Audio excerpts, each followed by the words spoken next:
자, 여러분 앞서서 우리가 닮음의 정의를 했다면, 닮음 도형의 정의를 했다면 이번에는 닮음 도형의 성질에 대한 이야기를 할 건데 먼저 평면 도형에 대한 닮음의 성질을 우리가 생각해 보도록 하겠습니다.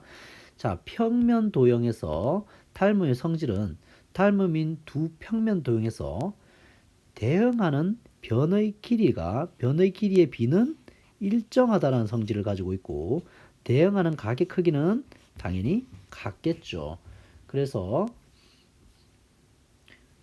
만약에 이 AB 대 DE가 각각 A와 AK라면 이 둘의 비는 1대 K가 되겠죠. 그것은 BC와 EF도 1대 K를 이룰 것이고 당연히 AC와 DF도 1대 K를 이룰 거라는 것을 우리는 다 생각할 수가 있죠. 맞습니까? 그래서 대응하는 변의 길이비는 모두 다 일정하다라고 하는 것을 우리는 어렵지 않게 생각할 수가 있어요. 자, 그래서 이건 뭐 대단히 어려운 문제는 아니니까 쉽게 한번 가보도록 하죠. 자, 삼각형 ABC와 DEF의 닮음비를 먼저 확인하면 대응하는 변 하나를 가져와서 하면 되겠죠. 그래서 BC와 대응하는 변은 EF가 되죠. 그죠? 그래서 BC와 EF가 6과 9니까 닮음비는 6대 9, 좀 더 약분하면 3으로 약분 2대 3, 닮음비는 2대 3이라고 말하면 되겠네요. 그죠? 그래서 이렇게 확대될 때는 이렇게 확대할 때는 우리가 길이에 대해서 뭐 얼마 2분의 3배를 해주면 되고 이렇게 축소할 때는 3분의 1을 2배로 곱해주면 사실은 돼요. 그래서 DE의 길이를 먼저 물어봤어요. D의 길이는 어떻게 될까요? 여기를 x라고 하면 이 9와 비교해서 이 x라고 하는 것은 기존에 있는 9에서 확대를 시킨 거잖아요. 얼마요? 2분의 3배. 그래서 얼마가 됩니까? 2분의 3, 9, 27 길이는 이렇게 되겠네요.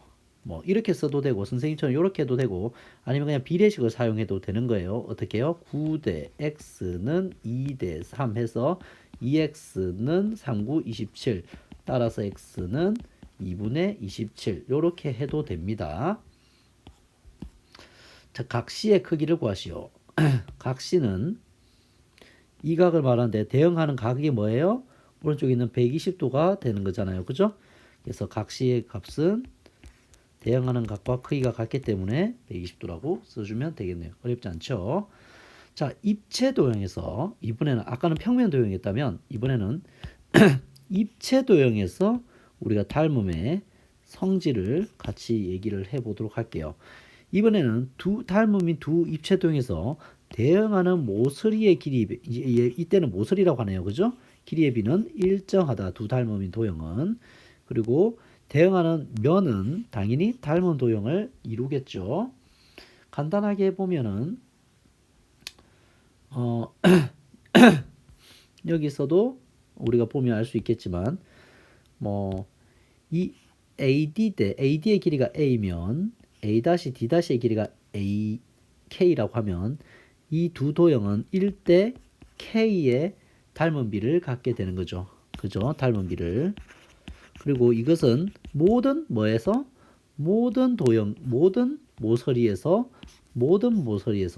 다 동일하게 1대 K의 비율을 갖는다. 이 얘기를 하는 거예요. 자, 그래서 관련 문제를 풀어보도록 하죠. 두 직육면체의 닮은 비를 먼저 구하면 우리는 대응하는 한 변을 가지고 우리는 생각하면 되겠죠.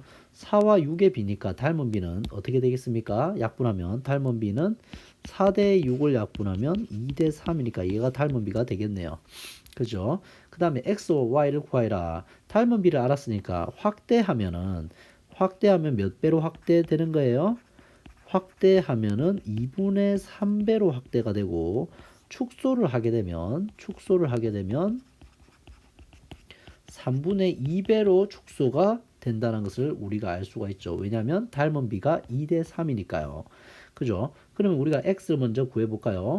x는 5와 x니까 5가 x가 되려면 확대가 되는 거죠. x는 그래서 5에다가 2분의 3배 하면 되니까 2분의 15cm가 되겠네요.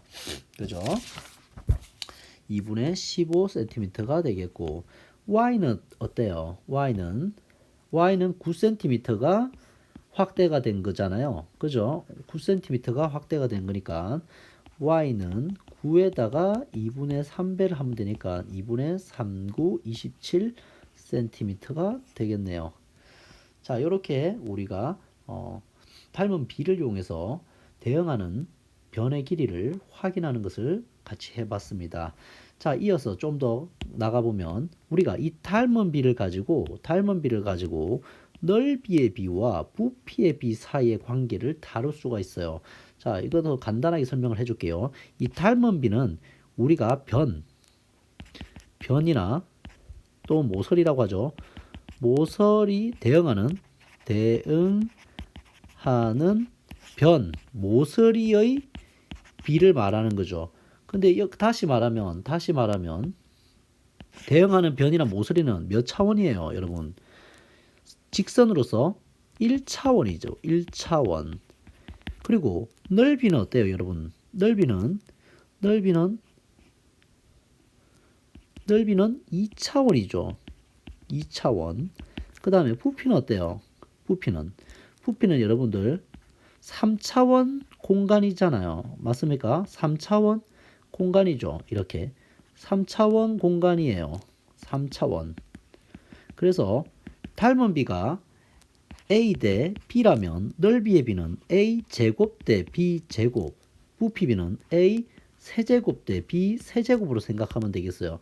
그래서 닮은 비가 A 대 B라면 A 제곱 대 넓이 B는 A 제곱 대 B 제곱, 부피 B는 A 세제곱 대 B 세제곱으로 생각하면 돼요. 그게 다예요. 자, 그러면 정리해 볼게요. 여기 다 정리를 하자면, 그래서 같이 한번 봐보죠. 간단하게. 자, 두 직사각형의 닮은 비와 넓이 비를 구하여라. 닮은 비는 1대 2죠. 자, 넓이는 몇 대 몇이라는 것을, 닮은 비는 1대 2라는 것을 알았어요. 1대 2라는 것을 알았어요. 근데 이 넓이를 직접 계산하면 두 칸이잖아요. 2죠. 얘는 몇 칸이에요? 하나, 둘, 셋, 넷, 다섯, 여섯, 일곱, 여덟. 여덟이죠. 즉, 뭐예요?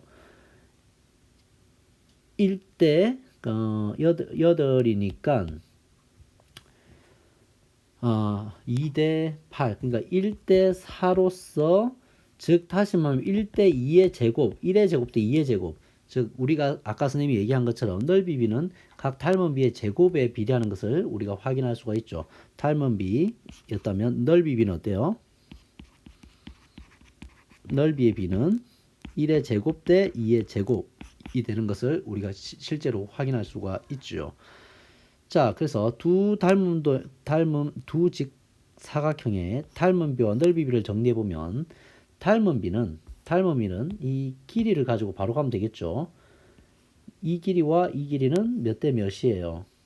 m 대 길이 비는 m 대 n인 것을 알고 있고, 넓이 비는 그럼 당연히 뭐예요? m의 제곱 대 n의 제곱의 비를 갖겠죠. 그 다음에 부피 비는 어때요? 이 닮은 비와 부피 비는, 닮은 비는 당연히 모서리를 가지고 만들면 되니까 몇 대 몇이에요? m 대 n이라면 그것에 대한 부피 비는 뭐가 되겠어요? m의 세제곱 대 n의 세제곱의 형태로 여러분들이 비를 생각하면 되겠습니다. 아시겠죠? 자, 이렇게 해서 우리가 닮음에 대해서 평면 도형과 그 다음에 입체 도형에서, 그 다음에 넓이와 부피의 관계에서 닮은 비가 어떻게 적용이 되는지를 우리가 한번 같이 다뤄봤습니다. 자, 쉬었다가 우리가 관련된 유형 문제로 가보도록 하겠습니다. 수고하셨습니다.